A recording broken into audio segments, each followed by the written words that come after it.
Urwa bin Zubair states, I and Hazrat Ibn Umar radiyallahu anhu were sitting reclining against Hazrat Aisha's apartment.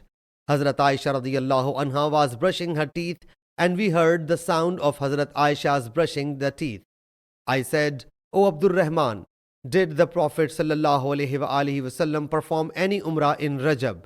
He replied, yes. I said to Hazrat Aisha radiyallahu anha, O my mother, haven't you heard what Abu Abdul Rahman is saying? Hazrat Aisha radiyallahu anha asked, what is he saying? I said, he is saying that the Prophet sallallahu alaihi wasallam has performed an umrah in Rajab. Hazrat Aisha radiyallahu anha said, may Allah Jalla Jalaluhu pardon Abu Abdul Rahman. By my life, he sallallahu alaihi wasallam did not perform umrah in Rajab. And whenever he sallallahu alaihi wasallam performed umrah, Hazrat Ibn Umar accompanied him. Urwa says that Hazrat Ibn Umar radiyallahu anhu was listening to it, but he said neither yes nor no. He remained quiet. Sahih Muslim Hadees number 3026.